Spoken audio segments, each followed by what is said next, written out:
Good morning, अस्सलाम वालेकुम पाकिस्तान। एक और सुबह में खुश आमदीद। मैं हूँ हाफिज नजमुल साकिब और मेरे साथ मौजूद हैं हलीमा जुल्फ़िकार। उम्मीद करते हैं आप सब खैरियत से होंगे। आज का हमारा जो टॉपिक है वो है टेक्नोलॉजी। इसके बहुत सारे फ़वाइद भी हैं और बहुत सारे नुकसानात भी हैं। इसी पर बात करने के लिए हमारे साथ मौजूद हैं सैयद मोहम्मद अली साहब। Thank you so much sir, आपके टाइम के लिए, यहाँ आने के लिए बहुत शुक्रिया। पहला जो मेरा आपसे सवाल है वो ये है कि मुझे बताएं कि टेक्नोलॉजी के फ़वाइद ज़्यादा हैं या नुकसानात? बहुत मुश्किल सवाल किया आपने। क्लीन बोल्ड कर दिया आपने। मेरे ख्याल में आपकी नीयत पे भी इसका दारोमदार है कि आप उसको किस मकसद से इस्तेमाल करना चाहते हैं। दूसरों को फ़ायदा पहुंचाना चाहते हैं या नुकसान पहुंचाना चाहते हैं। बुनियादी तौर पे साइंस बज़ाते खुद उसका फ़ायदा या नुकसान नहीं, एक इल्म है, एक बॉडी ऑफ नॉलेज है। उसके मकासद और उसके इस्तेमाल का अंदाज़ और उसका जो मेथड है उस पे इस बात का दारोमदार है कि आप माशरे की, इंसान की और दुनिया की सलामती, खुशहाली, डेवलपमेंट और प्रोग्रेस के लिए काम कर रहे हैं या आप दूसरों को एक्सप्लॉयट और डिस्ट्रॉय करना चाहते हैं। तो बेसिकली अवेयरनेस जो है बहुत ज़रूरी है। तो जब भी कोई टेक्नोलॉजी आती है उसके ऊपर सर आपको क्या लगता है कि अवेयरनेस का काम किसको अदा करना चाहिए? क्योंकि जो कंपनी टेक्नोलॉजी बनाती है वो अपनी तरफ से तो कुछ ना कुछ कर देती है, लेकिन फिर जिस जिस कंट्री को डिस्ट्रीब्यूट होती है वहाँ पर आगे ज़्यादा जिम्मेदारी बनती है। तो इस पर आप क्या कहेंगे? जी बिल्कुल, बहुत अहम सवाल है। मैं ये समझता हूँ किसी भी मुल्क के अंदर मुख्तलिफ शोबे के लोगों को अपना किरदार अदा करने की इस हवाले से ज़रूरत है। इसमें आपका जो एकेडमिया है वो उसको उस टेक्नोलॉजी के इस्तेमाल के माशरती असरात, जो सोशल साइंटिस्ट हैं उनसे एक्सपेक्टेड है कि वो उसके माशरती असरात पे गौर करें। जो आपके रिलीजियस स्कॉलर्स हैं वो उसके एथिकल एस्पेक्ट्स को भी देखें। जो आपकी ministry of law and justice है वो उसके लॉफुल, लीगल और मोरल यूज़ को इंश्योर करें। देखिए, गाड़ी एक टेक्नोलॉजी है ना, तो गाड़ी आप या वेपन जो है वो एक टेक्नोलॉजी है। तो आप किसी बच्चे को देंगे या नहीं देंगे, किसी मुजरिम को देंगे या नहीं देंगे, यानी हर किसी को अपना अपना रोल अदा करने की जरूरत है। बाप है तो उसने उसके मुताबिक अपने बच्चे को लेकर चलना। रिलीजियस एस्पेक्ट की आपने बात की थी, बहुत सारे जगहों पे ये पाया जाता है, क्या दीन कोई भी हो, मजहब आपको रोकता है टेक्नोलॉजी से या साइंस से किसी हद तक? और कहते हैं कि अगर कुछ आप पे रूल्स लगाए गए हैं तो वो आपके भले और बेहतरी के लिए ही हैं। इसको ज़रा एक्सप्लेन कर दें। बहुत अच्छा सवाल है आपका। उसकी बुनियादी वजह यह है कि देखें, जो मगरबी सिविलाइजेशन है उसने बुनियादी तौर पे जो मादी तरक्की बहुत ज़्यादा की है और तेज़ी से की है, उसमें उनका जो तजुर्बा है वो मज़हब से उन्होंने नॉलेज को आज़ाद किया है। जो मुस्लिम दुनिया है उसका ये नज़रिया नहीं है। और हम ये समझते हैं as a Muslim majority state के जो इखलाकी ज़िम्मेदारियाँ हैं और जो माशरती फ़राइज़ हैं उनको इनफरादी डेवलपमेंट, सेहत, अमारत या खुशहाली के मकासद के साथ मरबूत करके चलना ज़रूरी है। अच्छा, जिसके लिए मज़हब आपको सही डायरेक्शन प्रोवाइड करता है, लेकिन इसका ये मतलब ही नहीं है कि आप अपनी इंडिविजुअल इंटरप्रिटेशन को ज़बरदस्ती दूसरे पे मुसल्लत करें। टेक्नोलॉजी के हवाले से जो भी उलमा कराम बात करते हैं, आपको नहीं लगता कि वो बहुत ज़्यादा शिद्दत या एक्सट्रीमिज़म की बात करते हैं कि ये बिल्कुल भी ठीक नहीं है, ये टेक्नोलॉजी इस्तेमाल करना, जैसे फ़ोन है या टीवी है, टेलीविज़न है, इंटरनेट है, ये सारी चीज़ें जो है इंसान की बहुत ज़्यादा हेल्प भी कर रही हैं। तो क्या इतना एक्सट्रीमिज़म ठीक है? बहुत अहम सवाल है। अगेन आई थिंक मैं सारे उलमा को एक स्वीपिंग स्टेटमेंट के तहत मुर्द इल्ज़ाम ठहराना मुनासिब नहीं समझूंगा। मैं ये समझता हूँ कि उसमें भी उनकी सोच में, उनके अंदाज में, उनके एनालिसिस में, उनके अंदाज़े फ़िक्र में काफ़ी तनव्वु पाया जाता है। और ऑब्वियसली मकातब फ़िक्र में भी फ़र्क है, उसकी मेथडोलॉजी में भी फ़र्क है। बुनियादी बात वही है जो मैंने शुरू में कहा, मुख्तलिफ मकातब फ़िक्र और अंदाज़े फ़िक्र, आपके मकासद क्या हैं, आपकी नीयत क्या है, आपका मेथड, आपका पर्पस, आपका मेथड और प्रोसेस और आपका जो ऑब्जेक्टिव है, क्या वो लॉफुल है, मोरल है। कोई भी मज़हब जो है वो एक बॉडी ऑफ नॉलेज है, एक इल्म है, एक सहूलत है, एक रिसोर्स है। उसके मोरल, एथिकल, प्रोडक्टिव और यूज़फुल इस्तेमाल को तो इनकरेज करता है। अच्छा, टेक्नोलॉजी टूल है या टॉय है? दोनों ही है। आई थिंक टूल भी है, टॉय भी है। आप उसको किस मकसद के लिए इस्तेमाल करते हैं। टॉय इस सूरत में होगा कि शायद अगर आप उसको सिर्फ एंटरटेनमेंट के लिए इस्तेमाल करें। टूल उस वक्त होगा जब आप उसके ज़रिए कुछ अपने मसाइल हल करने की कोशिश करें, कुछ ना कुछ करामत लाएं। अच्छा, एक और चीज़ डॉक्टर साहब, अगर हम थोड़ा सा पहले चले जाएं, बहुत ज़्यादा बीमारियां होती थी और फिर वैक्सीन जिस तरह बनना शुरू हुई, अभी कोविड की मिसाल ले लें, पॉपुलेशन को बचाने में और पॉपुलेशन बढ़ाने में टेक्नोलॉजी ने बहुत काम किया। सही, बिल्कुल सही। इस पर और फिर अब हम सीरीज देख लें, मूवीज देख लें, वेस्ट की तरफ देख लें, अब डीह्यूमैनिटाइज वो कल्चर शुरू हो गया। तो इन दोनों कल्चर्स में मैं चाहूँगा कि ज़रा रोशनी डालें। बहुत अहम सवाल है, इसका मुख्तसरन मैं आपको जवाब दूंगा, आप शायद दिलचस्प समझें। 800 साल पहले एक बड़े मशहूर मुस्लिम साइंटिस्ट गुजरे हैं जो कि बैक वक्त साइंसदान होने के साथ साथ एक चोटी के फ़िलासफ़र भी थे। इब्ने सीना उनका नाम है, आपने सुना होगा। मगरिब में उनको एवी सीना कहा जाता है। उनका इसके हवाले से एक बड़ा मखसूस नज़रिया है जो मैं आपके नाज़रीन के साथ शेयर करना चाहता हूँ। वो कहते हैं कि जो इल्म है ना, उसको वो कंपार्टमेंटलाइज नहीं करते कि ये टेक्नोलॉजी है, ये रिलीजन है, ये पॉलिटिक्स है, बल्कि उनके तहत उनका एक नज़रिया है जिसमें वो रिलीजन, टेक्नोलॉजी और पॉलिटिक्स की रिलेशनशिप एक्सप्लेन करते हैं। वो कहते ये हैं कि इंसान का जो अपने खालिक के साथ राब्ता है, उससे जो बॉडी ऑफ नॉलेज डील करती है वो रिलीजन है। इंसान का जो बॉडी ऑफ नॉलेज मैटर के साथ रिलेशनशिप डिटरमिन करती है, केमिस्ट्री, फिजिक्स, बायोलॉजी वो बनाती है, वो साइंस है। और जो इंसान की रिलेशनशिप दूसरे इंसान से एक्सप्लेन करती है वो पॉलिटिक्स है। तो अगर ये खुदा के साथ जो उसका राब्ता है, उसके कॉन्टेक्स्ट में ये इंसान नेचर और इन्वायरमेंट के साथ भी रिस्पॉन्सिबल बिहेव करे और साथ ही साथ दूसरे इंसानों के साथ भी इखलाक और लेके चले, तो फिर वो अपने इन्वायरमेंट को भी सेफ और सिक्योर करेगा। जो आज मसाइल आपके सामने आ रहे हैं, for example global warming, climate change, ताकि आप अपने मादी वसाइल को भी इतना ज़्यादा एक्सप्लॉइट और वेस्ट ना करें कि अगली जनरेशन तक वो फायदा ना उसका उठा सके। मैंने थोड़ा सा आगे चल के अपना सेगमेंट अनाउंस करना था, लेकिन आपने ये रवाबित की जो बात की है, तो हमारा पहला सेगमेंट इसी से कुछ रिलेट करता है। पर्सनल ग्रूमिंग में आज हम लोग बता रहे हैं अपने नाजरीन को कि नेटवर्किंग किस तरीके से बनाई जा सकती है, कैसे बेहतर की जा सकती है। कोई मसले मसाइल होते हैं आपस में, तो आप ये देखें, वापस आएंगे और यहीं से बात को आगे बढ़ाएंगे। और इस पर टेक्नोलॉजी का, जिस तरह सैयद मोहम्मद अली साहब ने कहा कि टेक्नोलॉजी बहुत अहमियत रखती है रवाबित कायम करने में, तो वापस आएंगे, मजीद इस पर जरा रोशनी डालेंगे। आप सेगमेंट देखिए।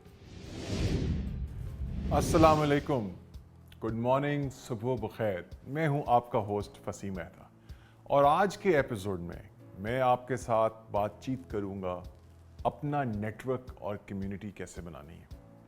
कम्युनिटी बिल्डिंग क्या है, इसकी क्या इंपॉर्टेंस है, नेटवर्क को कैसे ग्रो करें, कैसे लेवरेज करें अपने बेनिफिट और लोगों के बेनिफिट के लिए। तो आज की गुफ्तगू थोड़ी इस एरिया में है। सबसे पहले कि कम्युनिटी बिल्डिंग क्या है और क्यों चाहिए। सो देखें, we are all social animals. हम as humans we feel more stronger when in more numbers.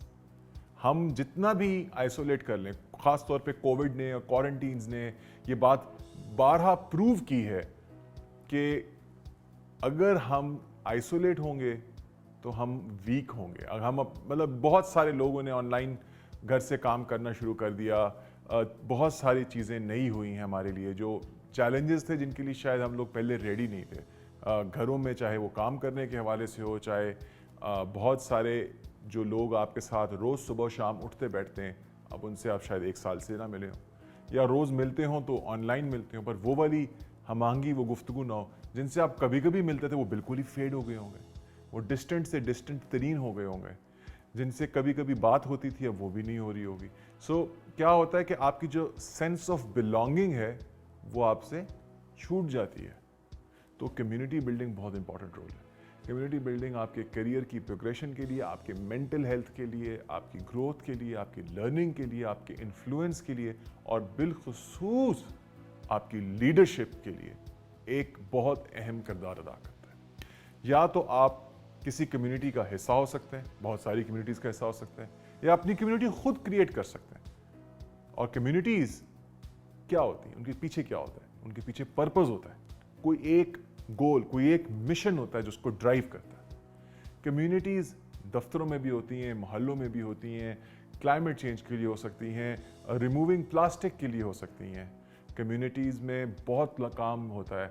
आपने अगर किसी की मदद करनी है तो जाके अपने लोकल इलाके के स्कूल में वॉलंटियर कर दें, आप जाके लोकल ऑर्फनेज में काम करें। आपको देखेंगे कि आप लोगों से रिलेट करना शुरू होंगे, आपके अंदर एम्पैथी आएगी, कॉन्फिडेंस बिल्डिंग होगी, बहुत कुछ हो सकता है। जस्ट मतलब अपने नेबर्स के बारे में ज़्यादा बेहतर तरीके से जानना शुरू कर दें, उनका हाल पूछें। किसी को कुछ ज़रूरत है तो उसकी मदद कर दें। किसी आपके इर्द गिर्द या आपके घर में कोई ज़ईफ़ रहता है, उसे दवाइयाँ चाहिए, उसे बाद से दवाइयात ला दिया करें, उसे सौदा सल्फ ला दें। आजकल के दौर में लोग बाहर जाने से थोड़ा कतराते हैं। अगर आप जा रहे हैं, आप सेहतमंद हैं, किसी भी तरह से जब आप किसी की मदद करेंगे, आप कम्युनिटी में कंट्रीब्यूट करेंगे। अपनी कम्युनिटी बनाने के लिए लाइक माइंडेड लोगों को इकट्ठा करें, और उस पर्पस के पीछे जो आपका पर्पस है, जिसकी बेसिस पे आप वो कम्युनिटी बिल्ड करना चाहते हैं। अब बहुत लोगों ने बहुत सारे पर्पसेस ढूंढे हुए हैं। एक शख्स है जिसका पर्पस है कि मैंने ना बहुत सारे लोगों को इनेबल करना है कि वो दुनिया घूमें। तो वो क्या करता है, वो कॉन्फ्रेंसेज, इवेंट्स, सेमिनार्स ऑनलाइन ढूंढता है, और जो फिज़िकल हो रहे हों मुख्तलिफ मुल्कों में, और लोगों को लेके जाता है। और जब वो लोगों को यहाँ से लेके जाता है पाकिस्तान से, तो क्या होता है, हर एक की लर्निंग, हर एक का एक्सपोजर ब्रॉड होता है। तो उसने एक कम्युनिटी बना ली ऑनलाइन, और वो उसमें बहुत सारे लोग कंट्रीब्यूट करते हैं। फिर जो लोग बाहर से ज़्यादा अपने एक्सपीरियंसेस लेके आए होते हैं, वो भी दावत देते हैं कि भाई हम पाकिस्तानी बाहर हैं, आप अपना डेलीगेशन अब हमारे मुल्क लेकर आए, हम आपको इनेबल करते हैं। तो कम्युनिटी ऐसे ग्रो करती है, दूसरे की मदद करके। सो क्या चीज़ है जो सबसे इंपॉर्टेंट है? पहला है वो मिशन, फिर है ability to learn, ability to help others, gather like minded people, उनका ट्रस्ट गेन करें। वक्त लगेगा ट्रस्ट गेन करने में। जब ट्रस्ट हो जाएगा गेन और आप उसकी मदद कर रहे होंगे, तो एक वक्त आएगा कि आप उस नेटवर्क को भी लेवरेज कर सकते हैं।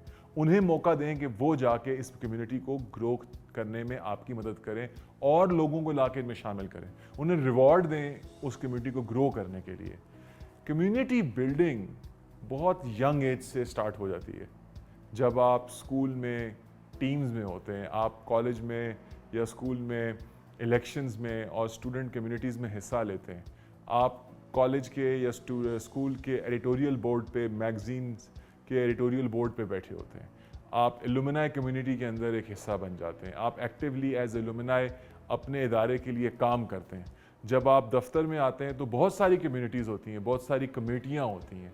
एक कोई वेल बीइंग की होगी, एक दफ्तर में कोई नई एक्टिविटीज़ के हवाले से होगी, कोई HR के हवाले से होगी। हर तरह से कोई ना कोई इदारा किसी ना किसी तरह से किसी कम्युनिटी में कंट्रीब्यूट कर रहा होगा। और इसके अलावा भी बहुत सारे लोग हैं जो वॉलंटियर करते हैं, अपने फुल टाइम जॉब, बिजनेस या रोल से अलावा लोगों की हेल्प करते हैं, चाहे वो एज ए मेंटोर करें या चाहे वो जाके कम्युनिटी सर्विस के तौर पे करें।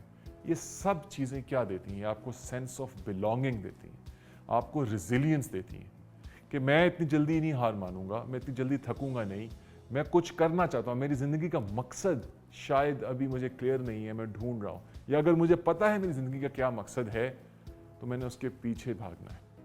और मकसद सिर्फ पैसा, मैंने कई बार कहा है, और क्या कहते हैं, तालीम हासिल करके पैसा बना के कोई रिच हो जाना, सक्सेसफुल होना नहीं। मकसद इससे बहुत बढ़कर है। बड़ी एक मशहूर शेर है, दर्द दिल के वास्ते पैदा किया इंसान को, वरना तात के लिए कुछ कम न थे करो बयां। मतलब पैदा ही गोया इंसान को इसके लिए किया गया है कि आप लोगों की मदद करें, हेल्प करें। We were created to help each other, so this is the purpose of life. When you will know कि ये मेरा पर्पस है लाइफ का, आपके आगे ऑप्शंस खुलेंगी। आप उस जाविये से, उस नजरिए से हर प्रॉब्लम को एज एन अपॉर्चुनिटी देखेंगे। और हमारे इर्द गिर्द तो प्रॉब्लम्स ही बहुत हैं, तो अपॉर्चुनिटीज़ हैं आपके लिए जाके कम्युनिटीज़ क्रिएट करने की, कम्युनिटीज़ का हिस्सा बनने की। और फिर क्या होगा? आपका नेटवर्क बनेगा। बहुत इंपॉर्टेंट है लाइफ में ग्रो करने के लिए एक मिक्स का। उसमें आपकी तालीम है, आपकी काबिलियत है, आपकी सलाहियत है, आपकी नॉलेज है, आपका एक्सपोजर है, आपकी अपब्रिंगिंग है, और आपका नेटवर्क है। Network helps. जाके इवेंट्स अटेंड करें, just for the heck of it. Just show up as many events as you can. Go and meet people, बहाने से जाएं, लोगों को मिलें, लोगों को इकट्ठा करने के बहाने ढूंढ लें। कभी कोई पॉटलक कर लें अपने दोस्तों के साथ, वन डिश कर लें, घरों में बुला लें, किसी की तरफ चले जाएं, कहीं बाहर गैदरिंग। जितने बहाने ढूंढेंगे, जितना आप लोगों को मिलेंगे, आपका नेटवर्क ग्रो करता चला जाएगा। और सिर्फ खाने पीने के हिसाब से नेटवर्क तो थोड़ी ग्रो करेगा। मीनिंगफुल बात करें, कोई ऐसी बात जिससे लोग आपको याद रखें, जिस महफिल का आप हिस्सा बने। जिस महफिल में जाएं, उधर लोगों से सवालात ऐसे पूछें कि लोग भी ज़्यादा आपसे मुतासिर हों कि ये जानना चाहता है, मतलब जेन्युइन इंटरेस्ट लें उनके अंदर, उनके काम के अंदर। मैं उम्मीद रखता हूँ कि इस तरह की टिप्स और इस तरह के कुछ हैक्स आपके कम्युनिटी को और अपने नेटवर्क को ग्रो करने में, बिल्ड करने में, अपने करियर को ग्रो करने में काम आएंगे। अपनी कीमती आरा से हमें आगाह करते रहिए, अपना बहुत सारा ख्याल रखिए। इजाज़त दीजिए, खुदा हाफिज़।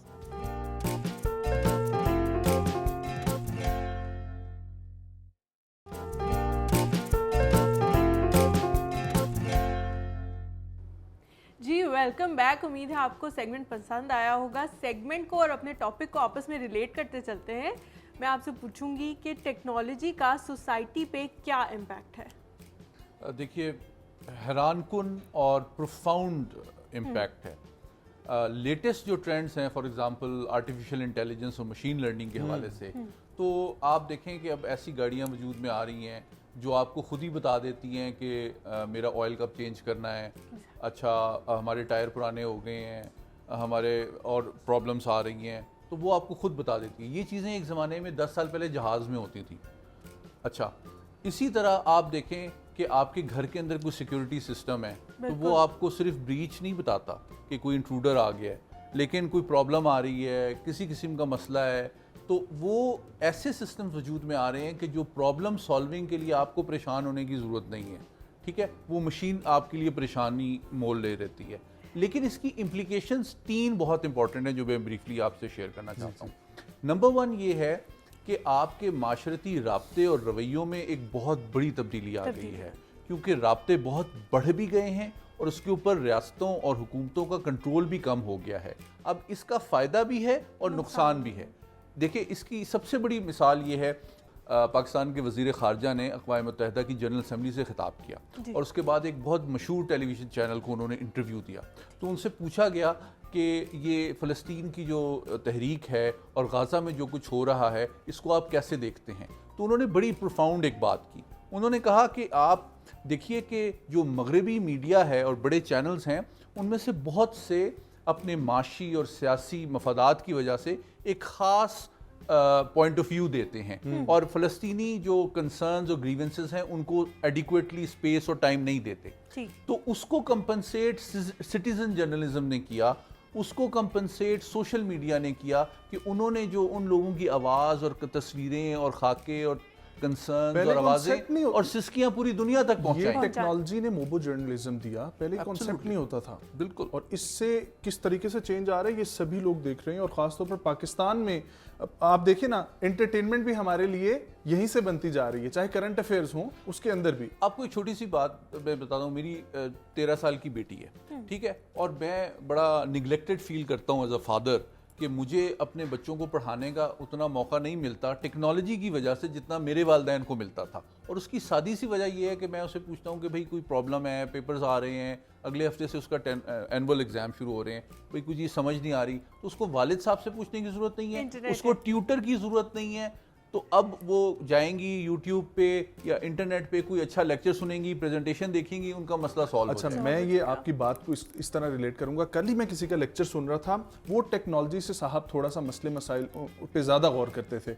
वो कह रहे थे कि ये टीचर और स्टूडेंट के दरमियान गैप है टेक्नोलॉजी कि पहले जो इंटरेक्टिव सेशंस होते थे टीचर के साथ, एक दिमाग खुलता था वो। और साथ ही साथ उन्होंने ये भी कहा कि जब हम गूगल पे चले जाएंगे या किसी भी जगह पे जाके हम जब रिसर्च करना शुरू करेंगे तो हमारी अपनी जो जहन में सोचने की सलाहियत है किसी भी टॉपिक को लेके वो कम होगी। अच्छा, ये बहुत अहम पहलू आपने उसकी तरफ निशानदेही की है। मैं इसके बारे में मेरी राय ये है कि टीचिंग का जो प्रोफेशन है और जो टीचिंग का मेथड है, टीचिंग मेथडोलॉजी, उन दोनों के लिए टेक्नोलॉजी एक रेवोल्यूशनरी चेंज ला रही है। और हमें कंप्लेन करने से मामला हल नहीं होगा। जो लेजी टीचर्स हैं, let me frankly tell you, जो कि सिर्फ डेटा डंपिंग करते हैं और एक पावर पॉइंट की प्रेजेंटेशन आके क्लास में दे देते हैं जिसके बारे में टीचर के मतलब टीचर स्टूडेंट खुद भी पढ़ सकता है, तो कोई ऐसी बड़ी बात नहीं है। तो उनका फ्यूचर बहुत I feel very bad for them, उनका फ्यूचर बहुत ही मादूम होता जा रहा है। तो देखिए, एजुकेशन में टीचर चाहे वो स्कूल का हो या प्रोफेसर हो यूनिवर्सिटी का, उसने 3 काम करने होते हैं। उसने इंफॉर्मेशन देनी होती है, उसने नॉलेज देना होता है और उसने कॉन्सेप्ट देना होता है। हाईएस्ट लेवल ये होता है कि उसने इंस्पायर करना होता है, जिसका ताल्लुक नॉलेज से कैरेक्टर बिल्डिंग, ग्रूमिंग और एक मोरल वैल्यू सिस्टम देने से भी होता है। तो अब वो टीचर जो कि सिर्फ इंफॉर्मेशन देते थे वो तो बेरोजगार हो जाएंगे, क्योंकि इंफॉर्मेशन नेट पे जितनी मौजूद है उतनी किसी टीचर के पास नहीं हो सकती। उन वकीलों और डॉक्टरों को भी प्रॉब्लम होगी जो कि सिर्फ इंफॉर्मेशन पे काम करता है। अब आपने नॉलेज देना है, तो नॉलेज भी आप प्रोसेस को मोनोपोलाइज नहीं कर सकते। अब टीचर ने उसको गाइड करना है इंटरनेट के जरिए कि कैसे नॉलेज एक्वायर किया जाता है स्कूल में और कॉलेज में। टीचर ये अपने तहत ही एफर्ट करे नहीं, तो इसके लिए ज़रूरी है कि जो टीचिंग की ट्रेनिंग होती है उसमें भी एक चेंज लाने की ज़रूरत है कि अब स्कूल और कॉलेज के टीचर का काम खाली रिप्रोड्यूस करना नहीं है नॉलेज, उसने स्टूडेंट के साथ मिल के एक कलेक्टिव एफर्ट करनी है कि how to acquire knowledge, how to explore new things. क्योंकि अब आपने जो नॉलेज, जो यूथ तैयार करनी है पाकिस्तान में ख़ास तौर पे सीपेक के बाद, अगर हमने एक ट्रेडिंग इकोनॉमी बनना है, हमने एक इंडस्ट्रियलाइज इकोनॉमी बनना है, तो आपने सिर्फ सरकारी जॉब ढूंढने वाले ग्रेजुएट्स नहीं पैदा करने, आपने ऐसे लोग बनाने हैं जो कि प्रॉब्लम सॉल्वर हो। तो अगर उनकी एजुकेशन मेथोडोलॉजी में प्रॉब्लम सॉल्विंग का स्किल ही नहीं है, तो उनको सारी डेफिनेशंस और कंसेप्ट्स याद हैं लेकिन वो उसको अप्लाई करके मसले को हल नहीं कर सकते, तो इंडस्ट्री में ऐसे बंदे की ज़रूरत नहीं होती है। तो टीचर का जो रोल है वो कंसेप्चुअल लेवल पे होगा कि उसने कंसेप्ट देना है और लोगों को गाइड और फैसिलिटेट करना है कि कैसे वो नॉलेज हासिल करें। तो इंफॉर्मेशन के ऊपर काम नहीं करेगा। टीचर और स्टूडेंट के रोल पे तो काफ़ी बात हो गई है, लेकिन ये मुझे बताएं कि रिलेशनशिप्स को टेक्नोलॉजी ने कितनी हेल्प की है और कितना इफ़ेक्ट की है। बहुत सारे रिलेशनशिप्स ऐसे हैं जो कि अब बहुत ज़्यादा इफ़ेक्ट होना शुरू हो गए हैं और हमें नज़र आता है कि जब साथ में भी सब बैठे होते हैं तो सब अपने अपने गैजेट्स पकड़े हुए होते हैं, उन पे टाइम स्पेंड कर रहे होते हैं। वो कहते हैं ना कि एक तो हमारी माँ है और एक हमारी माँ कहती है कि ये कौन सी माँ ये है? कौन सी माँ है। देखिए, इसके मैं 2 अंदाज में मुख्तसरन जवाब दूंगा। एक तो ये कि आपकी जो सिंसेरिटी है अपने शरीके हयात के साथ, उसका सबसे बड़ा एविडेंस और एम्पिरिकल टेस्ट ये है कि क्या आपके फ़ोन के कोड को आप अपने शरीके हयात से शेयर करते हैं या नहीं करते। ठीक है, नंबर 1। नंबर 2 ये कि मैं आपके प्रोग्राम की पॉपुलैरिटी का अंदाज़ा इस बात से लगाता हूँ कि एक टीवी जो है हमारे टीवी लाउंज में लगा हुआ है, एक बच्चों के कमरे में लगा हुआ है, एक मेरे कमरे में लगा हुआ है। अगर 3 डिफरेंट प्रोग्राम्स चल रहे हैं और वो टीवी लाउंज का प्रोग्राम छोड़ के अपने कमरे के कार्टून छोड़ के आपका मॉर्निंग शो देख रहे हैं, तो इसका मतलब है कि आपका प्रोग्राम ज़्यादा इंटरेस्टिंग है। तो अब प्रॉब्लम क्या हुई है कि एक 40 साल पहले या 30 साल पहले टीवी लाउंज जो था ना, वो घर का सोशल सेंटर था। वो आपका एक ऐसा सेंटर था कि जब लोग मिला करते थे और टीवी के गिर्द जमा होके, गांव में तो खानदान पूरे बैठा करते अपने थे, अपने कमरों से हाँ, निकल के काम, अपने घरों से गांव में लोग जमा होते थे, क्योंकि टीवी गली में हो सकता है मोहल्ले में एक बंदे के पास हो। जो अर्बन इलाके में जो मिडिल क्लास लोग थे वो टीवी लाउंज में बैठते थे। अब टेक्नोलॉजी सस्ती भी हो गई है, एक्सेसिबल भी हो गई है। अब टीवी तो मतलब आपका programme I am sure net पे भी लोग देखेंगे, जो आपकी अच्छी एपिसोड्स हैं। तो अब मेरे पास चॉइस है कि मैं, ज़रूरी नहीं है कि आपका प्रोग्राम लाइव देखूं, मैं अपने, मेरी बिजी लाइफ है, मेरे पास, मैं ट्रैफिक में फंसा हुआ हूँ, मैं शाम को कहीं आराम से बैठा हुआ हूँ, तो उस टाइम भी मैं आपका प्रोग्राम देख सकता हूँ। अच्छा, तो अगर आपका कंटेंट अच्छा है तो आप ज़्यादा व्यूअरशिप बढ़ा सकते हैं इस मशीन के जरिए भी। इस बात को अब हम यहीं से शुरू करेंगे, लेकिन टाइम हुआ जाता है हमारे नेक्स्ट सेगमेंट का।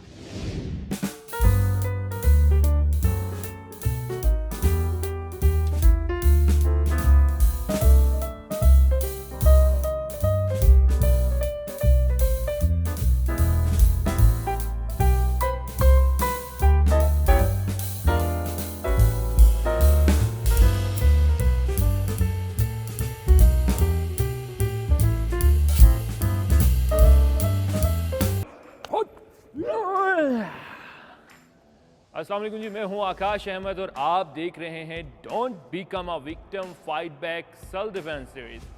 जैसे कि आप देखते आ रहे हैं, हम मुख्तलिफ चीज़ों के ऊपर काम कर रहे हैं, आपको सेल्फ डिफेंस सिखाने की कोशिश कर रहे हैं, वो भी घर बैठे।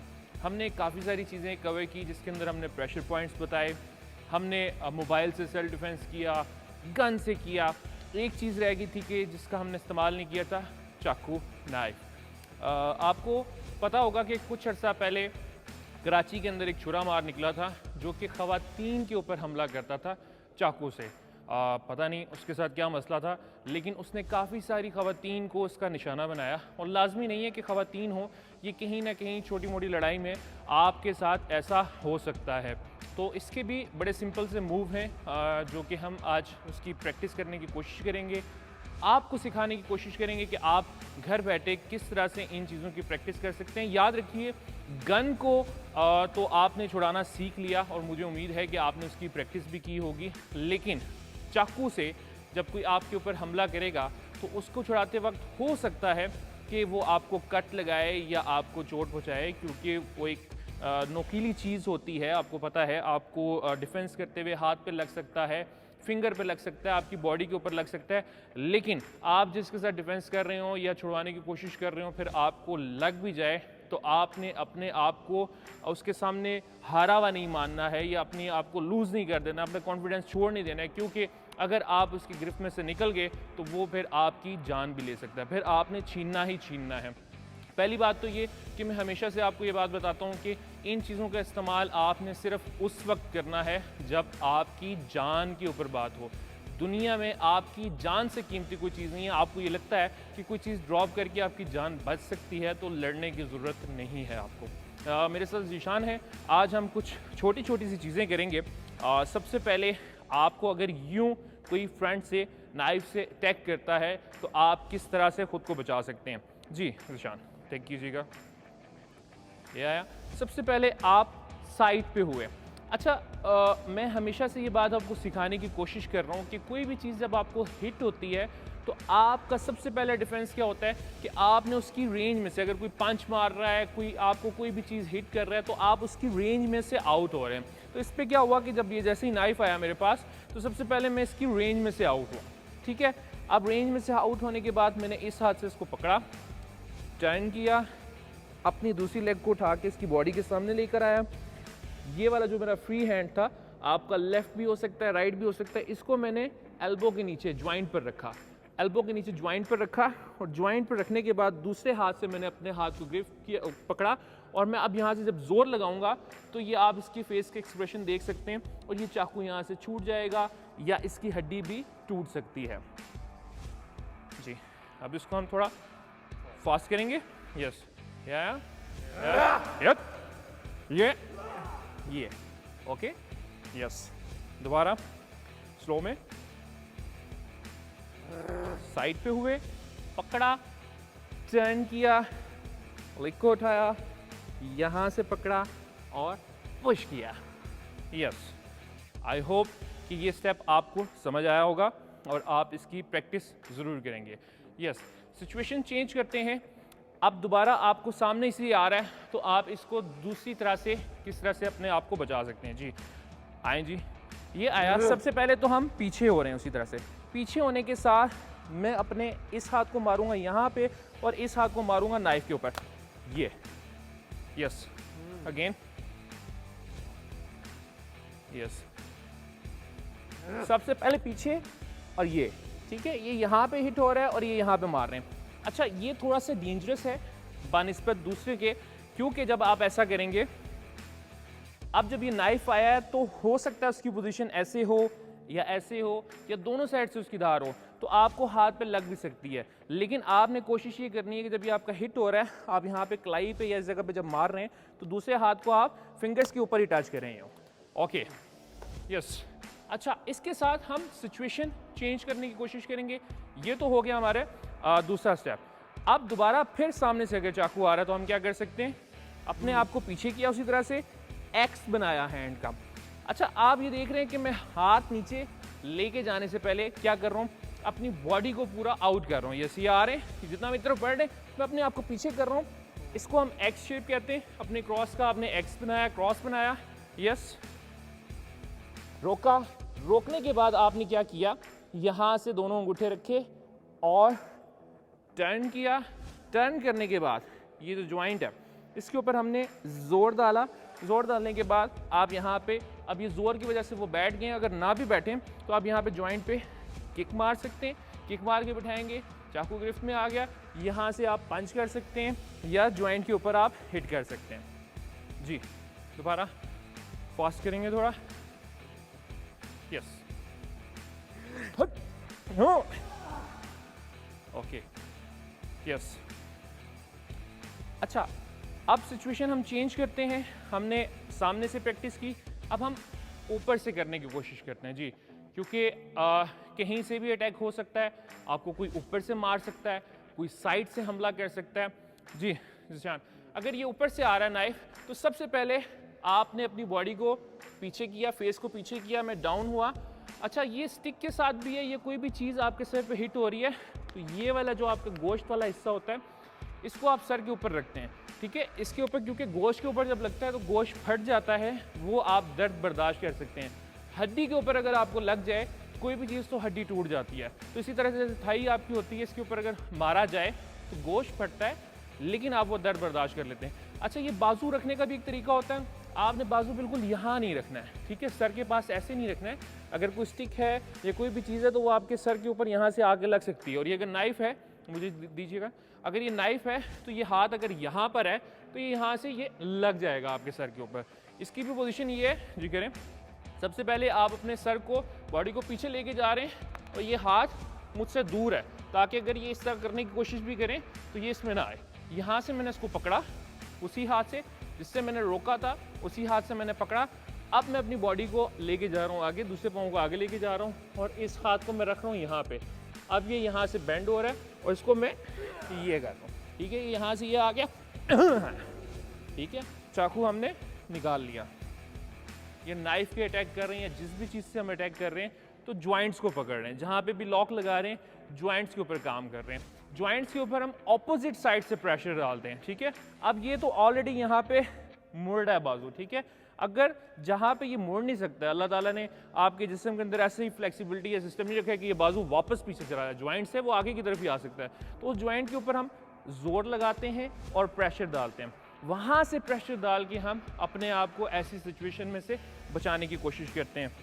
फिर मैं आपको ये बात बता रहा हूँ कि इसको प्रैक्टिस करते हुए इस बात का ख्याल ज़रूर रखिएगा कि ये चाकू है, जब आप इसको छुड़वाने की कोशिश करेंगे तो वो कोई पता नहीं है आपको कोई ऐसे मार रहा है, ऐसे मार रहा है, ये कहाँ से लेकर आ रहा है, वहाँ पे हाजिर दिमागी आपको बहुत ज़रूरी है।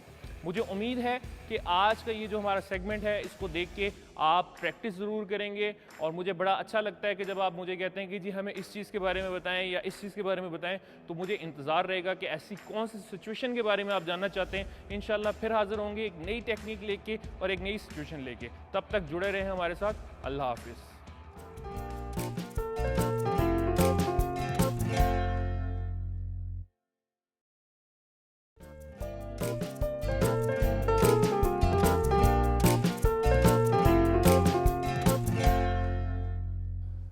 एक बार फिर से आपको खुश आमदीद कहेंगे एक और सुबह में। सैयद मोहम्मद अली साहब, ये देखते हैं हम लोग की एक्सरसाइज पहले बड़ी मुशक्क़त करनी पड़ती थी। पहले लोग चल के जाते थे, काम करते थे, पत्थर तोड़ते थे या कुछ करते थे तो ऑटोमेटिकली फिट रहते थे। अब हम लोग कामों में इतना घुस गए हैं, ये बैठे रहते हैं, जिसकी वजह से तो ये भी थैंक्स टू टेक्नोलॉजी के जिम बन गए हैं, कार्डियो की इतनी स्पेशल किस्म की मशीनरी आ गई है, तो ये भी तो शुक्रिया हमें अदा करना चाहिए। जहाँ पर हम लोग क्लेम कर रहे हैं वहाँ पे शुक्रिया भी बनता है टेक्नोलॉजी का। एब्सोल्युटली। देखें, टेक्नोलॉजी का बहुत ज़्यादा नुकसान भी हुआ है और बहुत ज़्यादा फ़ायदा भी हुआ है। बहुत ज़्यादा नुकसान इसलिए हुआ है कि मेरे जैसे इंसान जो सारा दिन कंप्यूटर के सामने बैठे रहते हैं, और अगर आपके एक अच्छा आपका एक पैकेज है तो you can afford very healthy and rich food as well. और आपका जो जॉब का नेचर है वो स्ट्रेसफुल है, डेडलाइंस हैं, ठीक है, आप जिस मर्जी प्रोफेशन में हैं, तो stressful job, sedentary lifestyle, rich food is a lethal combination, जिसकी वजह से दुनिया में हार्ट डिजीज़, डायबिटीज़ और ब्लड प्रेशर के अमराज बहुत ज़्यादा बढ़े हैं। अच्छा, इसके मुकाबले में जो पिछला दौर था, हमसे 2 जनरेशन पीछे आप चले जाएं तो देयर वाज मोर बैलेंस। मतलब मुझे याद है कि हमारे नाना जो थे वो सुबह भी 5-6 किलोमीटर वॉक करते थे, रात को भी करते थे, मेरे वालिदैन को भी कराया करते थे, तो दे वाज डिसिप्लिन। बट आपकी इमोशनल, फिजिकल और आपकी जो मेंटल नीड्स हैं उसमें एक बैलेंस था, जो कि अब एक स्ट्रेसफुल फास्ट पेस्ड लाइफ की वजह से रिलेटिवली डिस्टर्ब हुआ ये है। फास्ट पेस्ड लाइफ भी टेक्नोलॉजी ने किया। जी बिल्कुल। तो चूंकि कॉज भी टेक्नोलॉजी है है। कि टेक्नोलॉजी की वजह से अब मुझे पता है मेरे कोई कस्टमर कोई बात कह देंगे, मुझे अमेरिका से कोई मतलब ईमेल्स आ जाएंगी, तो I am constantly in touch, ये एडवांटेज है। लेकिन इसका एक स्ट्रेस भी है। ठीक है, अब मैं हेल्थ की तरफ आता हूँ। आपके पास इंफॉर्मेशन भी बहुत ज़्यादा है। मुझे पता है कि जी मैं ये चीज़ खा रहा हूँ तो इसमें कितनी कैलोरीज हैं। बिल्कुल। मुझे 6 जो फूड के ग्रुप्स हैं उसको बैलेंस कैसे करना है। मेरे पास इंफॉर्मेशन तो है और मेरे पास टेक्नोलॉजी मुझे बता रही है कि कैसे हेल्दी लाइफ डाइट कैसे बेहतर की जाए, हेल्दी रजीम कैसे की जाए। दूसरी चीज़ें, इंफॉर्मेशन मेरे पास ज़्यादा है, रिसोर्सेज मेरे पास ज़्यादा हैं, लेकिन डायलेमा ये है कि टाइम मेरे पास कम है और Time लाइफ कम। मज़ीद फास्ट। अच्छा, टेक्नोलॉजी के एक और बड़ी कंप्लेंट आती है लोगों की तरफ से कि सिक्योरिटी कम हो गई है। आपको नहीं पता कि आपका डाटा जो है वो कितना सिक्योर है। आप किसी से बात कर रहे हैं और एकदम से आपको पता लगता है कि ये तो सब पढ़ रहे हैं। जैसे अभी कुछ मीम्स भी कुछ ऐसा पहले बहुत आना शुरू हो गई थी। तो इस हवाले से आप क्या कहेंगे कि आपकी जो भी इंफॉर्मेशन है वो कितनी सिक्योर है? अच्छा देखिए, एक कॉन्सेप्ट होता है प्राइवेसी। मेरी राय में प्राइवेसी अब एक ऑब्सोलीट, एक मतरूक नज़रिया बन गया है या मफरूज़ा बन गया है। उसकी वजह ये है कि आपकी लाइफस्टाइल के बारे में आप अपनी तमाम ज़ाती मालूमात खुद ही सोशल मीडिया पे आप डाल रही हैं। ठीक है ना, मतलब फॉर एग्ज़ाम्पल आपके 5 साल का अगर मैं फेसबुक का ट्रेंड देख लूँ तो मुझे पता है कि आपके लाइक डिसलाइक क्या हैं, आप शॉपिंग करने कहाँ जाती हैं, आप खाने में क्या पसंद करती हैं, आपका सोशल सर्कल क्या है, आपकी प्रोफेशनल इश्यूज क्या हैं। बाज़ लोग तो अपने कंसर्न्स और अपने प्रॉब्लम्स का कैथारसिस भी सोशल मीडिया पे करते तो हैं। मतलब हम खुद ही इसको रिवील कर रहे तो हैं। खुद ही आप अपनी प्राइवेसी को कॉम्प्रोमाइज़ कर रहे हैं। तो आप सोशल मीडिया के ज़रिए फेसबुक पे, ट्विटर पे बहुत सारी चीज़ें। अच्छा, लेकिन साथ ही साथ आपके पास रिस्पॉन्सिबिलिटी बढ़ रही है। स्टेट का कंट्रोल भी कम हो रहा है, गवर्नमेंट का कंट्रोल कम हो रहा है, लेकिन आपकी इंडिविजुअल रिस्पॉन्सिबिलिटी में इजाफा हो रहा है, जिसके लिए मैं समझता हूँ कि एजुकेशन को बहुत इंपॉर्टेंट रोल है। मैं समझता हूँ कि हमारे स्कूल्स में, कॉलेज और यूनिवर्सिटी तो लेट हो जाता है, स्कूल के लेवल पे, क्योंकि अब हमारे बच्चों के पास भी ये मशीन मौजूद है, बिल्कुल। तो उनको उनकी करिकुलम के साथ साथ तरबियत का एहतमाम होना चाहिए कि कैसे इस मशीन को रिस्पॉन्सिबली यूज करना है, लॉफुली यूज करना और है। सुपरविजन पे भी हमें आना चाहिए कि एजुकेशन में हमने किस हद तक किस बच्चे को कितने टेक्नोलॉजी का इस्तेमाल की इजाजत देनी है। बिल्कुल, और सुपरविजन किस हद देखेगा तक कौन? एक्सेस देना है, किन साइट्स पे जाना है, किनका नहीं जाना, पेरेंटल ओवरसाइट, और इसमें स्कूल, वालिदैन, ख़ानदान और बच्चों की जो तिकोन है, उन तीनों ने मिलके ये काम करना है। बच्चों को भी आप अब हमारे पेरेंट्स की जो रिलेशनशिप थी उससे मुख्तलिफ है। आपको अब बच्चे को कंट्रोल नहीं कर सकते। You need to convince that child कि इसमें उसका फ़ायदा क्या है, नुकसान। इन्होंने जिस तरीके से सिक्योरिटी की बात की थी, अगर मैं उसी को आगे लेकर चलूं, आपने उसको कह दिया सोशल मीडिया की तरफ इसको ले गए, लेकिन अगर इस तरह देखें कि अब अपनी आसाइश के लिए टेक्नोलॉजी आई है ईजी पैदा करने के लिए, तो आप देखेंगे कि हम लोग एप्लीकेशंस आ गई हैं जिससे घर का पंखा भी चल रहा है, घर का लॉक भी कंट्रोल हो रहा है। तो उस सूरत में क्या करना चाहिए, उस सूरत में कितना अवेल करना चाहिए इन तमाम चीज़ों को? देखिए, इसके भी दोनों, हर टेक्नोलॉजी का फ़ायदा भी है, नुकसान भी है। आपकी सहूलियात में इजाफा हो रहा है। अब आपको इजी पैसा की वजह से या और जो ऐप्स मौजूद हैं उन फैसिलिटीज़ को इस्तेमाल करते हुए आपको गर्मी में लंबी कतारों में खड़े होकर बिल जमा कराने की ज़रूरत नहीं है। ठीक है, मनी ट्रांसफ़र के लिए आपको बैंक के पास जाने की ज़रूरत नहीं है, आपको चेक के अंदर डील करने की ज़रूरत नहीं है, एटीएम भी मौजूद है, ट्रांसफर्स भी मौजूद हैं। लेकिन साथ ही साथ आपकी जो साइबर सिक्योरिटी का कंसर्न है वो भी बढ़ रहा है, क्योंकि ज़्यादा बढ़ अगर रहा है। आपका डेटा कॉम्प्रोमाइज़ हो जाता है तो you can lose lot of money, और ऐसे वाक़यात हो रहे हैं। और ये सिर्फ क्रिमिनल एलिमेंट्स नहीं कर रहे, जो एंटी स्टेट एलिमेंट्स हैं, दूसरे ममालिक हैं, उनके दरमियान एक साइबर वॉर हर वक्त जारी है। जिसके लिए मौजूदा जो टर्म यूज़ होती है हाइब्रिड वॉरफेयर, जिसके अंदर वॉर जो है वो सिर्फ हथियारों के ज़रिए नहीं है, जिसको रवायती हथियार कहते हैं, जिसमें धमाका खेज मादा इस्तेमाल होता है, ये एक बड़ा हथियार बन चुका है, जिसके ज़रिए लोगों के जहन, तरजीहात, सोच, नफ़रतों को उभारा भी जा सकता है, सोशल केओस क्रिएट किया जा सकता है। सैयद मोहम्मद अली साहब पेपर के ऊपर बात करने जा रहे हैं कि कागज़ कहाँ से आया, क्योंकि अब तो कुछ ऐसी ऑर्गेनाइजेशंस हैं जहां पर पेपर का इस्तेमाल बिल्कुल नापैद हो चुका है टेक्नोलॉजी की वजह से, थैंक्स टू टेक्नोलॉजी। तो ये कागज़ आया कहाँ से, हम ये देखते हैं, वापस आते हैं और फिर डिफेंस सिस्टम के ऊपर बात करेंगे। कहीं मत जाइएगा, हमारे साथ ही रहे। अस्सलामुअलैकुम, कैसे हैं आप? मैं हूं डॉक्टर मोहम्मद अली हमजा और आज मैं एक और आइडिया लेके आया हूं जिसने दुनिया बदल दी।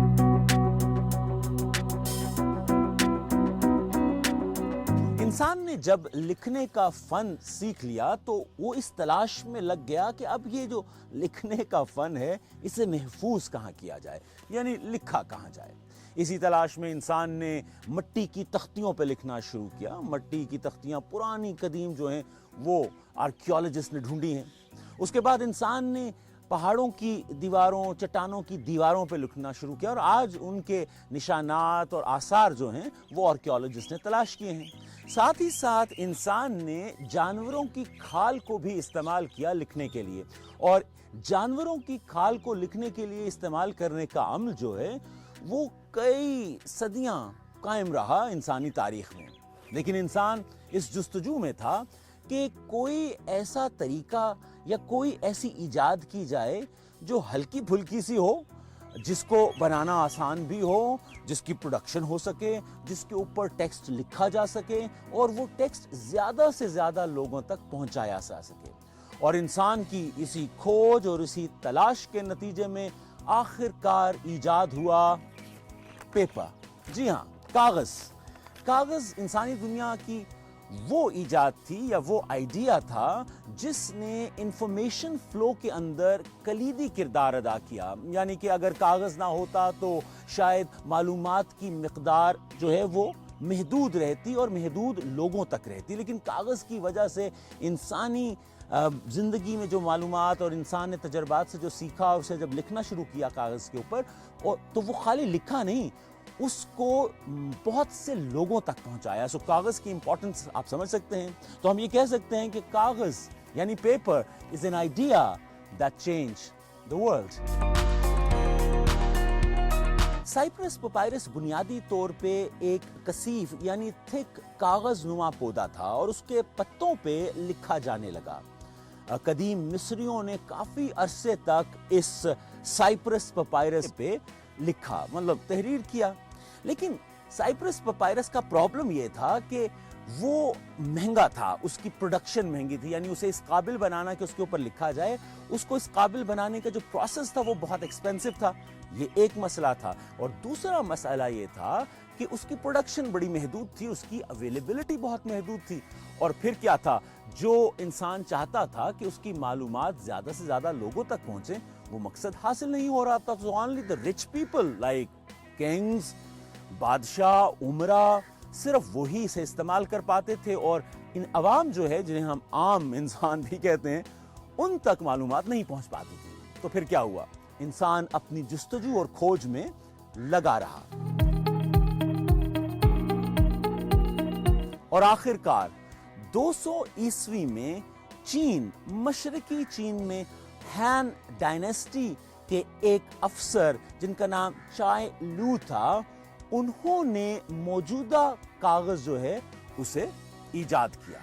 उन्होंने किया ये कि उन्होंने पौधों के गूदे और दरख्त की छाल का जो अंदरूनी हिस्सा होता है जिसमें फाइबर्स होते हैं उसका इस्तेमाल किया, फिशिंग नेट का इस्तेमाल किया और साथ ही साथ उन्होंने कागज़ बनाने के लिए कपास का इस्तेमाल किया और आखिरकार वो कागज़ बन गया जो आज हमारे सामने है।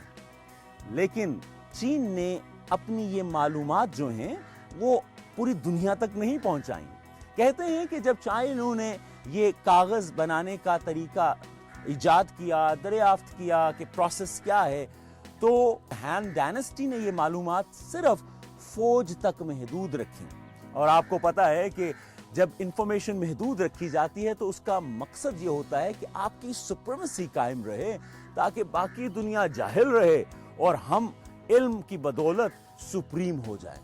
लेकिन ये राज जो चीन ने कागज बनाने का अपने पास रखा काफी साल, ये राज ज्यादा अरसे रहा नहीं और आखिरकार इस राज को अफशा होना पड़ा, क्योंकि दुनिया में कौन सा राज है जो हमेशा राज रहता है।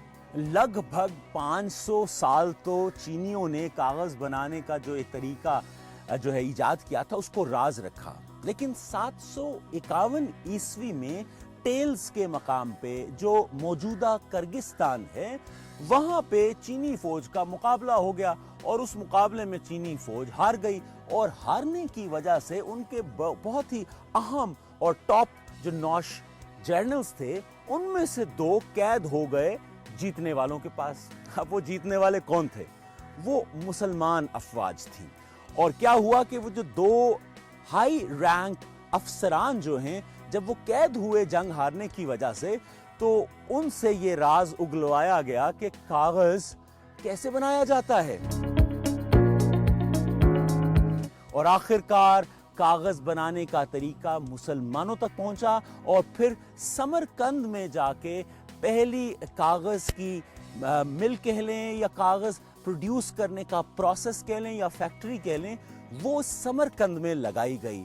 और ये पहला प्रोसेस था जो चीन से बाहर कहीं पे नया कागज जिसे इजाद किया चाई लू ने, उसकी फैक्ट्री लगाई। मुसलमानों ने इसकी मैस प्रोडक्शन के लिए बड़ी मेहनत की। समरकंद जो कि मौजूदा उज़्बेकिस्तान है, यहाँ पे सनत लगी, फिर ये मामलात आगे गए और एशिया के अंदर मुसलमानों ने बहुत सी कागज़ प्रोड्यूस करने की फैक्ट्रियाँ लगाईं। लेकिन खाली फैक्ट्रियाँ नहीं लगाईं, कागज़ की मैस प्रोडक्शन में कुछ डेवलपमेंट्स भी की। एशिया, आपको तो पता है एशिया दुनिया का सबसे बड़ा बरे आज़म है। कागज बनाने का फन जिस तरह 500 साल सिर्फ चीन में रहा, इस तरह लगभग कोई 800 साल ये फन सिर्फ एशिया में रहा। और 15वीं सदी ईस्वी में कागज बनाने का जो फन था ये एशिया से यूरोप में गया और 1490 में यूरोप में पहली सनत लगाई गई जहां पे मौजूदा कागज प्रोड्यूस किया जाने लगा। ये वो अरसा है जिसे हम तारीख में, यूरोपियन तारीख में रिनेसेंस कहते हैं, उर्दू में इसे नशातुस्सानिया कहते हैं। ये यूरोप का वो दौर था जब यूरोप अपनी डार्क एजेस से बाहर निकल रहा था और उसको पता था कि डार्क एजेस से बाहर निकलने का मतलब है कि अपनी आवाम को बाइल्म करो, और उसने कागज की प्रोडक्शन शुरू की। यूरोप के साइंसदानों ने कागज बनाने के फन को मजीद तकवीयत बख्शी। 1799 में एक साहब जिनका नाम, यानी साइंसदान जिनका नाम निकोलस रॉबर्ट था, उन्होंने कंटिन्यूअस पेपर प्रोडक्शन की मशीन बना ली। आपके शायद दिल में हो कि पहले पेपर छपते थे लेकिन फिर पेपर्स के रोल छपने लगे। सो ये पेपर्स के रोल छपने की मशीन बेसिकली निकोलस रॉबर्ट उन्होंने बनाई और उनकी जो इजाद थी मशीन, उसके ऊपर सरमायाकारी हेनरी ने की। मिस्टर हेनरी खाते पीते बंदे थे, अमीर थे, उन्होंने पैसे लगाए और इस मशीन की प्रोडक्शन शुरू होगी। और इस मशीन की प्रोडक्शन की वजह से क्या हुआ कि कागज जो है वो कंटिन्यूसली ज्यादा मिकदार में प्रोड्यूस होने लगा। और कहते हैं कि हेनरी और रॉबर्ट की इस मशीन को रशिया के जार जो हैं, जार निकोलस II जो हैं, उन्होंने खरीदा और उन्होंने $700 उस वक्त में, उस वक्त से समझ रहे हैं ना, 1799 में $700 पहली दफा दिए और अगले 10 साल हर साल $700 देने का वादा किया। यानी Henry invested and then they made lot of money. खैर, पैसे की बात नहीं इस वक्त हम कर रहे हैं कि कागज की डेवलपमेंट। कागज की डेवलपमेंट में अगली किस्त जो आती है वो है 19वीं सदी की। 19वीं सदी में यूरोपियन साइंटिस्ट ने कागज के प्रोडक्शन के प्रोसेस में जो कपास का इस्तेमाल था उस इस्तेमाल को ख़त्म कर दिया और कपास के बगैर ये कागज़ जो है ये बनने लगा। और कपास को ख़त्म करने का पहला फ़ायदा ये हुआ कि कागज़ मज़ीद सस्ता हो गया, और जब कागज़ मज़ीद सस्ता हो गया तो उसकी प्रोडक्शन और ज़्यादा होने लगी। जब उसकी प्रोडक्शन और ज़्यादा होने लगी तो वो ज़्यादा आवाम तक मालूमात पहुँचाने का ज़रिया बना। और फिर कागज़ की इस मौजूदगी के सबब ही एक और आइडिया ने जन्म लिया, और वो था प्रिंटिंग प्रेस का आइडिया। जी, another idea that change the world, इसके ऊपर भी हम कभी बात कर लेंगे। साइंस और इल्म के फरोग में कागज़ की अहमियत से इनकार मुमकिन नहीं। कहते हैं कि माशरे की तंजीम साजी, मुआशरे में कवानीन, उसूल, ज़ाब्ते जो हैं, और इंसान एक दूसरे को अब ठेस नहीं पहुंचा सकता क्योंकि देयर इज़ अ सिस्टम। कहते हैं कि ये सिस्टम ना होता अगर कवानीन ना होते, और कवानीन कागज़ पर होते हैं। सो साइंस की डेवलपमेंट की बात करें, इल्म के फ़रोग़ की बात करें, या कवानीन की बात करें जिससे माशरे की तंजीम साजी हुई आने वाले वक्त में, इन सब में कलीदी किरदार किसका था? कागज़ का। सो पेपर, कागज़, an idea that changed the world. So आज तक के लिए इतना ही, इजाजत दीजिए, खुदा हाफिज।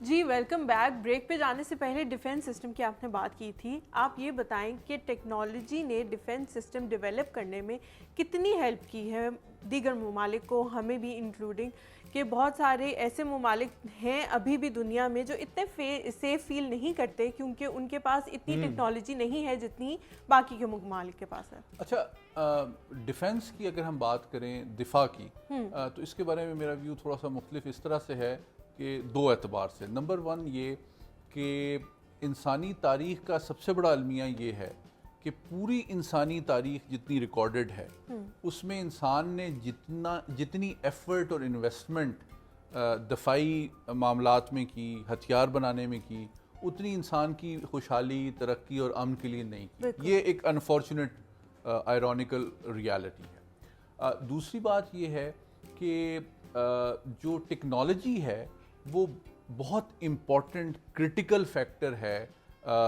हर्बे जंग का, जंग के अंदाज का, लेकिन डिसाइसिव फैक्टर नहीं है।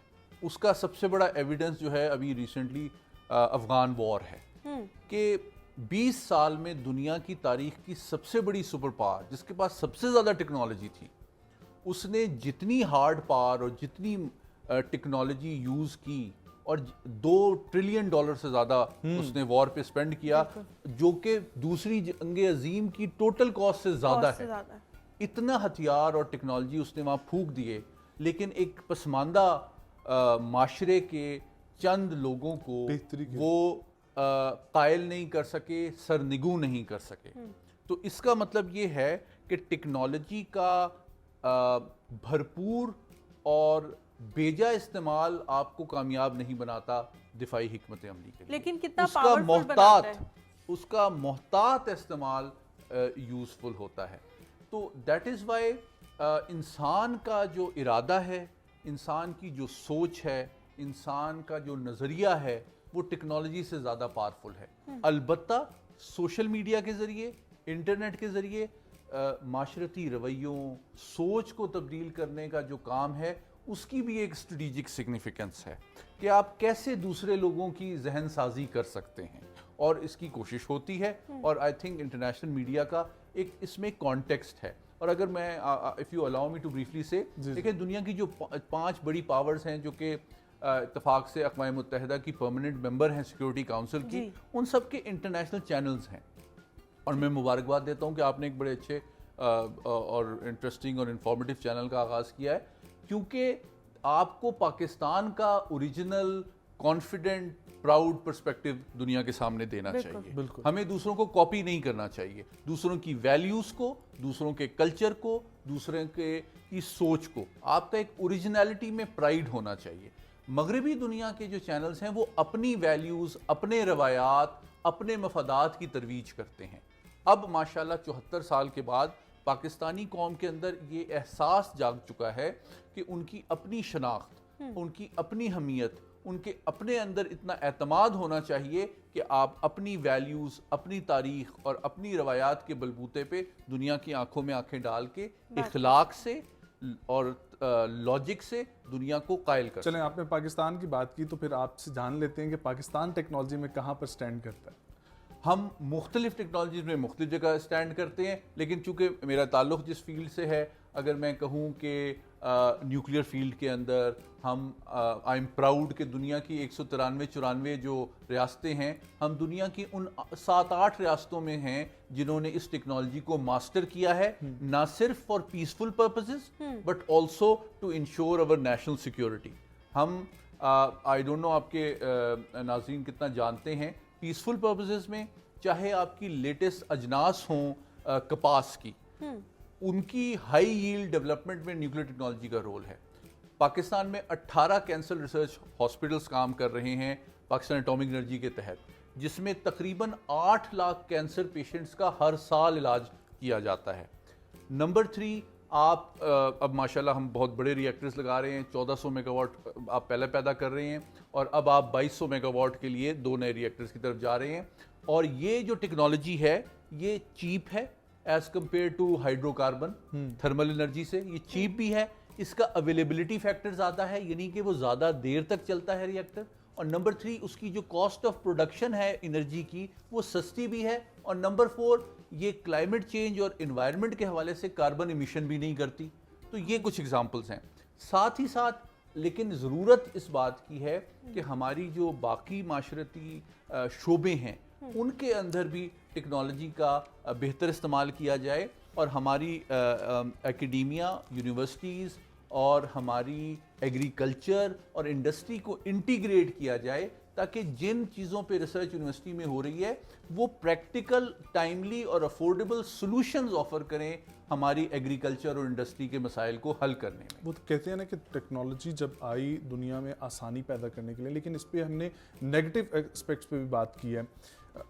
लोग कहते हैं कि टेक्नोलॉजी की वजह से अब लोग ज़्यादा मरना भी शुरू हो गए, जहाँ पर बचाने का काम कर रही है। और शायद ये पैदा ही इस वजह से की गई थी कि लोगों को आसानी हो, ठीक है। और जिस तरह हमने शुरू में वैक्सीन की बात की, तो इसको कंट्रोल करना चाहिए या इसको इसी तरीके से चलते रहना चाहिए? कहाँ पर जाके हमें ये गौर करना चाहिए कि लोगों की फलाह बहबूद के लिए अब टेक्नोलॉजी काम नहीं कर रही, अब ये और भी चीज़ों में यूज़ हो रही है? आपका जो सवाल है वो बहुत अहम इस वजह से है कि टेक्नोलॉजी इंसान को एक पावर देती है, एक इंस्ट्रूमेंट देती है, लेकिन क्या उस पावर और इंस्ट्रूमेंट का ज़िम्मेदारी और एहतियात से इंसान की फलाह बहबूद के लिए इस्तेमाल किया जा रहा है, या आपके वही सियासी मकासद हैं जो ग्रेट पार्ट्स के हमेशा से रहे हैं कि डेवलपिंग वर्ल्ड को एक्सप्लॉइट और कंट्रोल किया जाए? बिल्कुल। और इसके साथ साथ ये भी बताते चलें सैयद मोहम्मद अली साहब कि ये बहुत अहम सवाल है कि पावर कंट्रोल टेक्नोलॉजी वाले कंट्रीज़ के पास आ गए या पैसे वाले कंट्रीज़ के पास आ गए? क्योंकि ऐसे बहुत से ममालिक हैं जिनके पास पैसा तो बेशुमार है, लेकिन टेक्नोलॉजी में अभी तक वो बहुत आपने बहुत दिलचस्प सवाल किया। आज से तकरीबन 8-9 साल पहले मैंने एक दफ़ा अपने यूनिवर्सिटी में साउथ कोरिया के जो पाकिस्तान में सफ़ीर हैं उनको मदऊ किया और मैंने उनसे कहा आप सिंपली लेक्चर दें हमारे स्टूडेंट्स को, ये बताएं कि आपने तरक्की कैसे की। तो आपके सवाल का मैं इनडायरेक्ट जवाब दे रहा हूँ। उन्होंने कहा जी हमारे मुल्क में कुछ पैदा नहीं होता, हमारे मुल्क में हम चावल खाते हैं, चावल भी इंपोर्ट करते हैं, बाकी हम 76 मुल्कों से रॉ मटेरियल इंपोर्ट करते हैं। हमने जो वाहिद इन्वेस्टमेंट की है वो एजुकेशन में की है, जिसके ज़रिए से हम ऐसी ह्यूमन रिसोर्स पैदा करते हैं जो कि उस रॉ मटेरियल को इनोवेटिव तरीके से कॉस्ट इफेक्टिव अंदाज में ऐसी सैमसंग जैसी और दीगर कई मशीनों में कन्वर्ट करते हैं जिनको हम उन्हीं 76 मुल्कों को वापस बेचते हैं। ठीक है। और आज साउथ कोरिया जो है न्यूक्लियर टेक्नोलॉजी में बाज़ ममालिक को आप हैरान होंगे, जो न्यूक्लियर रिएक्टर्स बेच रहा है वो अमेरिका और फ्रांस को बीट कर रहा है for advance technology and cheaper technology as well. यहीं से कंटिन्यू करेंगे। नेक्स्ट सेगमेंट की तरफ चलते हैं जो कि है फूडीज़, आप सबको पता है। और आज हम जो चीज़ खाने जा रहे हैं मेरी बहुत पर्सनल फेवरेट है, जो कि है क्लब सैंडविच। चलते हैं और देखते हैं कि ये कैसा बनता है। सैंडविच, well, इसका नाम का ताल्लुक ना फिर इंग्लिश वाले सैंड से है ना फिर पंजाबी वाले वेज से। आज हम बात करने वाले हैं सैंडविच की हिस्ट्री के बारे में। आखिर ये डिलिशियस सैंडविच आया कहाँ से।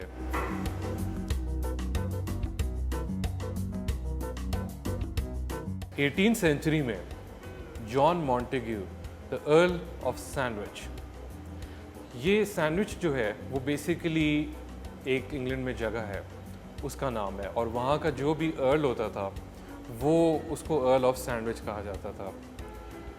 अर्ल जो है वो बिल्कुल ऐसे ही है जैसे आपके लोकल MNA या MPs होते हैं, और इस वजह से उसका जो इन्फ्लुएंस था वो उस इलाके में काफ़ी था। और जो सैंडविच है उसका नाम सैंडविच इसीलिए है क्योंकि वो अर्ल ऑफ सैंडविच के साथ एसोसिएट किया जाता। आखिर जॉन मॉन्टेग्यू को इसका आइडिया कहाँ से आया और ये कैसे स्टार्ट हुआ। सो जॉन मॉन्टेग्यू को जो है वो गैम्बलिंग का बहुत शौक़ था, यानी कि रिटायरमेंट के बाद वो गैम्बलिंग जो है वो बहुत ज़्यादा करता था, और इसी वजह से वो आप मोस्टली जो है वो पब्स में पाया जाता था गैम्बलिंग करते हुए। तो ये इतना गैम्बलिंग का एडिक्ट हो चुका था कि उसने एक दिन जो है वो जब उसको बहुत ही सख्त भूख लगी गेम खेलते, तो उसने जो है सोचा कि ऐसा क्या करूं कि मुझे गेम छोड़नी ना पड़े और उसके साथ साथ जो है वो मैं कुछ खा भी लूँ। तो इस वजह से उसने ये किया कि उसने अपना जो बारटेंडर था उसको बुलाया और उसको कहा कि रोटी के 2 पीस के बीच में हैम डाल के ले आए। वाह, जब ये बन के आया तो उसने एक हाथ से ये जो उसने बनाया था वो खाया और एक हाथ से गेम खेली। Talk about multitasking. अब जॉन मॉन्टेग्यू को ये चीज़ खाते देखकर जो इर्द गिर्द के लोग थे वो इतने इंट्रीग्ड और इंटरेस्टेड थे कि उन्होंने भी ये चीज़ ऑर्डर करना स्टार्ट कर दी। उन्होंने सोचा कि ये कितनी ज़बरदस्त चीज़ जो है वो इसने जो है वो खाना शुरू किया कि ये गेम भी छोड़नी नहीं पड़ी और साथ साथ पेट पूजा भी हो रही है।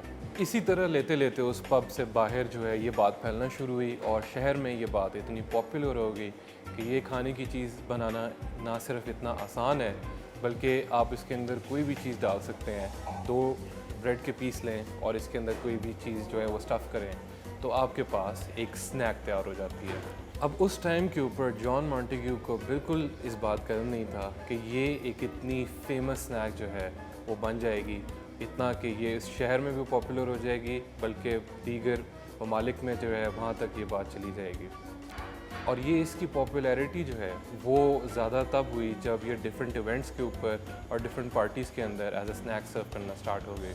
18th सेंचुरी के अंदर और 19th सेंचुरी के अंदर इंग्लैंड के अंदर जो किटी पार्टीज़ थी वो बहुत ही फेमस थी, और जो एलीट थी ब्रिटेन की वो उनकी जो ख़वातीन थी उनमें किटी पार्टीज़ जो थी एक बहुत ही पॉपुलर पार्टी इवेंट था।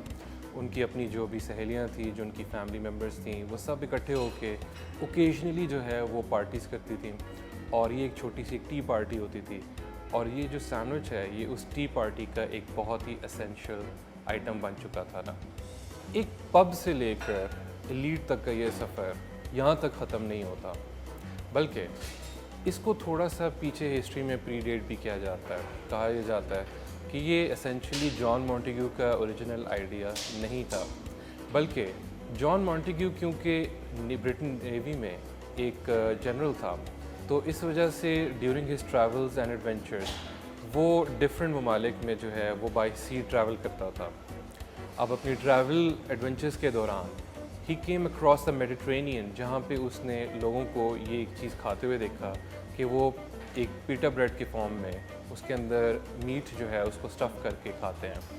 तो ये इंस्पिरेशन जॉन मॉन्टेग्यू ने क्वाइट पॉसिबली वहाँ से ली, और उसको जब वो यहाँ पे वापस आया तो उसने अपने जब खाने का उसको भूख लगी पब के अंदर, तो उसने उस सेम आइडिया को और सेम कॉन्सेप्ट को यहाँ पर अप्लाई किया। अच्छा, इवन दो इसका जो ओरिजिन है वो डिफरेंट जो है वो रिसर्चर्स के हिसाब से बताया जाता है, और ये भी कहा जाता है कि ज़रूरी नहीं कि ये सैंडविच जो है वो किसी एक पर्टिकुलर रीजन से या एक पर्टिकुलर जगह से ओरिजिनेट किया हो, बल्कि इनफैक्ट ये डिफरेंट ममालिक में एक ही टाइम के ऊपर जो है वो तब भी ओरिजिनेट किया जा सकता है। उसका ये कहने का मकसद वो ये भी है कि क्योंकि ये एक इंतहाई सिंपल जो है वो बनाने की स्नैक है, यानी कि आपने ब्रेड लेनी है और उसके अंदर जो है कोई भी चीज़ स्टफ़ कर देनी है, और क्योंकि जैसे कि हमने जॉन मॉन्टेग्यू के ट्रैवल्स को एसोसिएट किया इसके साथ, तो हम इस बात का अंदाज़ा लगा सकते हैं कि ये डिफरेंट ममालिक में अपनी लोकल फॉर्म्स के अंदर ऑलरेडी खाया जा रहा था। और इसको सैंडविच का जो नाम है वो जॉन मॉन्टेग्यू के साथ इसलिए एसोसिएट किया जाता है क्योंकि मॉडर्न वर्ल्ड के अंदर जो भी ये रीजन था, इस रीजन के अंदर जब ये पॉपुलर हुआ तो क्योंकि जॉन मॉन्टेग्यू जो है वो अर्ल ऑफ सैंडविच था, तो वो जो सैंडविच का नाम है वो इस स्नैक के साथ एसोसिएट कर दिया गया।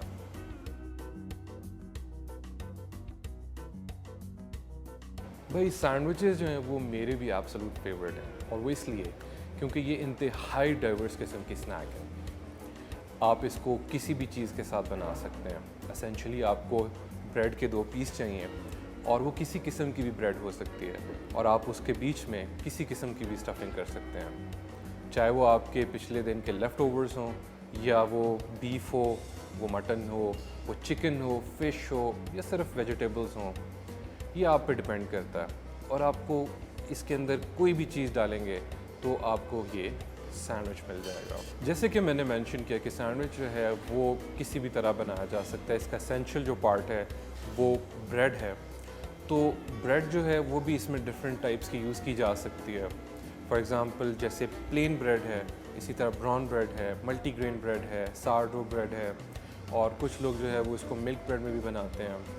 या अगर आप जो है वो थोड़ा हेल्थ कॉन्शियस हैं तो आप इसको ग्लूटेन फ्री ब्रेड के अंदर जो है वो भी बना सकते हैं, या फिर ब्राउन ब्रेड के अंदर जब आप बनाते हैं तो ये एक हेल्दियर ऑप्शन है। तो इसके अंदर सबसे फैसिनेटिंग बात जो है वो यही है कि ये बंदे के ऊपर डिपेंड करता है कि वो इसको कैसे बनाना चाहता है, और every time somebody makes a sandwich, वो उसकी अपनी पर्सनलाइज्ड, उसकी ओरिजिनल जो है वो चीज़ बन जाती है। क्योंकि ये स्नैक जो है वो इतनी डाइवर्स है, तो ये डिफरेंट लोकेशंस के ऊपर डिफरेंट तरीक़ों से जो है वो खाई जाती है, और इसके डिफरेंट जो है वो किस्में आपको डिफरेंट मुल्कों में जो है वो खाने को मिलती हैं। फॉर एग्ज़ाम्पल जो इटली में जो है इसका बहुत ही एक फेमस जो कॉन्सेप्ट है वो है ओपन ब्रेड सैंडविच, यानी कि वो सैंडविच का जो ब्रेड है उसका एक ओपन पीस होता है और उसके ऊपर जो है जो भी टॉपिंग है वो की जाती है। इसी तरह जैसे हमने इसकी हिस्ट्री की बात की, तो मेडिटेरेनियन में जो है वो सैंडविच जो है वो जैसे खाया जाता था, या इसका जो कॉन्सेप्ट था वो था जैसे टाकोज़ हैं। टाकोज़ जो है वो पीटा ब्रेड जो है वो रोल्ड है और उसके अंदर जो है वो स्टफिंग की जाती है। तो कॉन्सेप्ट जो है वो मोर और लेस सेम है, बट उसके अंदर जो है वो ब्रेड की किस्म वो डिफरेंट है, या फिर टॉपिंग्स जो हैं वो थोड़ी सी लोकेशन के हिसाब से डिफरेंट हैं और डाइवर्स हैं। इसी तरह जो है वो बहुत ही एक फेमस जो है वो सैंडविच की फूड चेन है, इसका नाम सबवे है। वो जो है फ्रेंच ब्रेड जो है यूज़ करता है, और फ्रेंच ब्रेड जो होती है वो इलोंगेटेड जो ब्रेड होती है लंबी वो होती है, जिसके अंदर जो है वो डिफरेंट टाइप्स की स्टफिंग्स जो है वो की जाती हैं। सैंडविचेस की टाइप्स के बारे में अगर बात की जाए तो टोस्टेड सैंडविच जो है वो कुछ ज़्यादा पीछे नहीं रहना चाहिए, क्योंकि टोस्टेड सैंडविच जो है वो एक और बहुत ही फेमस किस्म का जो है वो सैंडविच है। और बड़ी इंटरेस्टिंग एक फैक्ट ये है कि टोस्टेड सैंडविच जो है वो प्रीडेट करता है टू द सेम टाइम जिस वक्त सैंडविच जो है वो जॉन मॉन्टेग्यू का जो सैंडविच है वो जब राइज़ में आया। अब इस रीजन के अंदर जो है वो सैंडविचेस जो है वो इतने राइज़ में आ रहे थे और इतने पॉपुलर हो रहे थे कि इनकी वेरिएशंस ऑलरेडी बनना स्टार्ट हो गई थी। और वहाँ पे एक फेमस जो है वो ऑथर थी जिन्होंने ये एक दिन सोचा कि यार मैं तो मीट के साथ ये सैंडविच नहीं खा सकती, तो उन्होंने सोचा कि इसके साथ ऐसा क्या किया जाए कि वो मीट भी ना डालनी पड़े और सैंडविच जो है वो बन जाए। तो उन्होंने इसी तरह इस सैंडविच 2 ब्रेड के पीस के अंदर एक और सीजनड जो है वो पीस शामिल किया, जिसको सिर्फ सॉल्ट और पेपर से सीजन किया और उसको टोस्ट किया। यहाँ से जो है ये टोस्टेड सैंडविच का जो कॉन्सेप्ट है वो स्टार्ट हुआ। पर आजकल जो है आजकल के दौर में आप देखते हैं कि ये जो टोस्टेड सैंडविच है इसके अंदर स्टफिंग भी जो है वो की जाती है, चाहे वो मीट हो चाहे वो वेजिटेबल्स हों। और आज की एपिसोड जो है वो यहीं पे ख़त्म होती है। हमने इसके बारे में जो है वो काफ़ी डिस्कस किया और काफ़ी चीज़ें सीखी। तो इसी तरह नेक्स्ट एपिसोड में हम नई चीज़ के साथ आएंगे और नई चीज़ सीखेंगे। This is Hamza Kazi signing off. Thank you very much. Allah हाफिज़।